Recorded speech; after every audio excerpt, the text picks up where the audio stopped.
নমস্কার, কেমন আছেন সবাই? পূজা সেল কিচেনে আরও একটি ডেইলি ব্লগে আপনাদের সবাইকে স্বাগত। তো আজকে হচ্ছে এই মাসের সংক্রান্তি, আজকে হচ্ছে ইতু পুজো। তো ইতু পুজোর জিনিস নিতে চলে এসেছিলাম মাছ বাজারে। আসলে আমি নিরামিষ খেলেও বাড়ির সবাই কিন্তু আজকে মাছ খাবে, তো তাদের জন্যই মাছ নিতে এসেছিলাম। আর মাছ বাজারে এসে আমার অনেক পুরনো একটা বান্ধবীর সাথে দেখা হলো। আর আজকে মাছ বাজারে বেশ ভালোই নতুন নতুন মাছ ছিল, যেমন ভেটকি মাছটা আমার ভীষণ পছন্দ হয়। তাছাড়া অনেক রকমের মাছ ছিল, লোটে মাছ, পমফ্লেট মাছ, তো সব রকম অল্প অল্প করে নেওয়া হলো। আজকে না খেলে অন্যদিন খাওয়া হবে। আর এখানে দেখলাম বড় একটা চিতল মাছ, চিতল মাছের পেটিটা বেশ ভালো লাগে, তার জন্য পেটিটা নিয়েছি। আর ইলিশ মাছও নেওয়া হয়েছিল।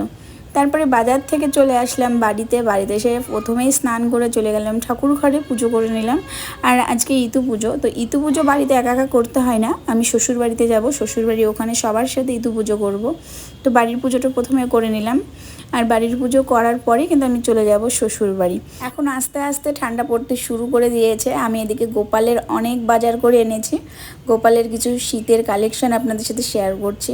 অনেক সুন্দর সুন্দর ড্রেস, এত সুন্দর ড্রেসগুলো না, প্রত্যেকটা ড্রেস খুব সুন্দর। আর আমি এখানে গোপাল আর গণেশের জন্য দুটো একই রকম সেম ড্রেস নিয়েছি। এই যে জামাগুলো এত সুন্দর লাগছিল, উলের তৈরি জামাগুলো খুবই সুন্দর লাগছিল, দুটো সেম নিয়েছি, একটা গোপালের জন্য আর একটা গণেশের জন্য। রাধিকাদির দোকান থেকে আমি এই ড্রেসগুলো নিয়েছি, প্রত্যেকটা কালেকশন সুন্দর সুন্দর। রাধিকাদি খুব সুন্দর ডিজাইনগুলো তৈরি করে আর নিজেই তৈরি করে। আর এটা হচ্ছে লক্ষ্মীর একটা লেহেঙ্গার ওড়না, কি সুন্দর লাগছে না? আর কোন ড্রেসটা ভালো লাগলো কমেন্ট করে কিন্তু অবশ্যই জানাবেন। আমি গোপালের ড্রেস, জুয়েলারি সমস্ত কিছু রাধিকাদির দোকান থেকে নিয়ে আসি। আর জুয়েলারিগুলো ঠিকমতো মনের মতো পছন্দ হয় না, কারণ রাধিকাদির দোকানে আসা মাত্রই সমস্ত কিছু ফুরিয়ে যায়। তো আমি এবার গিয়েছিলাম কিছু গোল্ড কানেকশন দেখতে, মানে গোল্ডের জুয়েলারি দেখতে। তো সেগুলো এসেছিলো, কিন্তু আমি দোকানে যাওয়ার আগেই ফুরিয়ে গেছে। এই নীল রঙের ঘাগরাটা হচ্ছে গোপালের জন্য, এত সুন্দর লাগছে। নীল রঙের ঘাগরাটা আমার খুবই পছন্দ হয়েছে। আর এই যে এটা হচ্ছে আমার লক্ষ্মীর জন্য, আমি সেম দুটো বানিয়েছি, একটা লক্ষ্মীর জন্য আর একটা গোপালের জন্য। তো গোপালকে আমি নতুন ড্রেস পরিয়ে দিয়েছি রাসের দিনকে। আর এটা হচ্ছে লক্ষ্মীর বেনারসি ঘাগরা। লক্ষ্মীর জন্য আমি শাড়ি নিইনি, কারণ শাড়ি পরাতে আমি পারি না, তার জন্য আমি ঘাগরাটাই বেশি নিই। আর এই যে একটা মানে বিশাল বড় একটা ঘাগরা গোপালের ড্রেস, এটা অনেক সুন্দর। কিছু নেটের আমি ড্রেস বানিয়েছিলাম, যেগুলো দেখতে অনেক সুন্দর। নেটের ড্রেসগুলো এত নরম, বেশ ভালোই লাগছিলো দেখতে। প্রত্যেকটা ড্রেস কিন্তু অনেক সুন্দর। আর অনেক দিন পর আপনাদের সাথে একটা ব্লগ শেয়ার করছি, মানে অনেক দিন ধরে আমার ভিডিও করা হচ্ছে না। এখন আর আগের মতো ভালো লাগে না কোনো কিছু ভিডিও করতে, কোনো নতুন রেসিপি ট্রাই করতে। এত কষ্ট করে ভিডিও বানাই, কোনো ভিউজ পাই না, কোনো লাইক কমেন্ট কিছুই পাই না, তার জন্য এখন আর ইন্টারেস্ট নেই। আগে সবাই বেশ অনেক কমেন্ট করতো, একটা উৎসাহ পেতাম, ভালো লাগতো ভিডিও করতে। এখন আর ভালো লাগে না। আমার কমেন্ট বক্সে খুব জোর একটা কি দুটো কমেন্ট পাওয়া, তার বেশি কমেন্ট পাওয়া যায় না।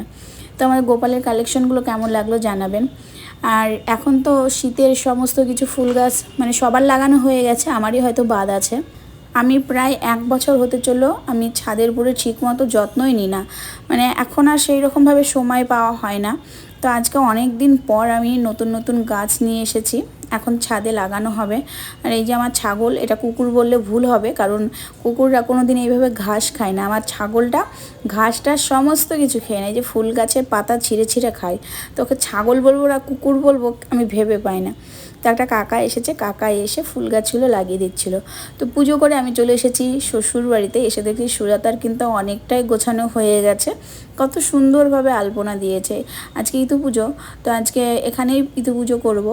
আর ইতু পুজো হচ্ছে বাড়িতে একা একা করতে নেই, মানে যেই ইতু পুজোর যেই বইটা হয় সেখানে লেখা আছে 2-3 জন মিলে ইতু পুজো করতে হয়। তো সুজাতা দেখছি খুব সুন্দরভাবে আলপনা দিয়ে ঘর তৈরি করে সমস্ত কিছু রেডি করে নিয়েছে, আর কত সুন্দরভাবে সাজিয়েছে। আগে যখন আমরা ছোট ছিলাম, মানে বিয়ের আগে, তখন আমরা পুজোর জন্য সকাল সকাল ঘুম থেকে উঠে চলে যেতাম ইতু পুজোর জিনিসপত্র সব জোগাড় করতে। সেই দিনগুলো এখন অনেক মিস করি, কারণ তখন একটা উৎসাহ ছিল, মানে সবাই মিলে, মানে সব বান্ধবীরা মিলে ঘুম থেকে উঠে স্নান ধান করে সমস্ত ফুল টুল তুলে পুজো করে নিতাম। এখন আর অতটা হয় না। তো শ্বশুরবাড়িতে এখন সুজাতা আছে বলে তাও এখানে এসে পুজোটা করা হয়।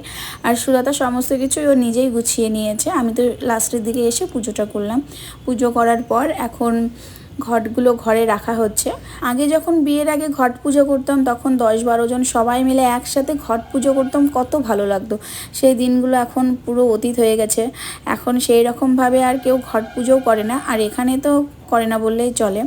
তবে সেই দিনগুলো খুবই মিস করি। তো ঘট পূজা করে এসে বাড়িতে এসে রেস্ট নিয়ে খাওয়া দাওয়া করে তারপরে ঘুমিয়েছিলাম। সন্ধ্যাবেলায় আমরা সবাই মিলে মেলা দেখতে যাচ্ছি, মানিকতলার মেলা। আমাদের এই মানিকতলার মেলাটা ভীষণই নামকরা আর অনেক ভিড় হয় আর অনেক বড় মেলা।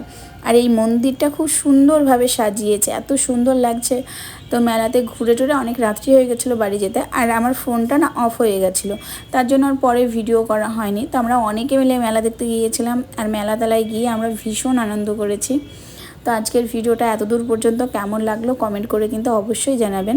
আর মেলাতলায় আবার অন্য দিন যাব, সেদিন ভিডিও করে আপনাদের সাথে শেয়ার করব।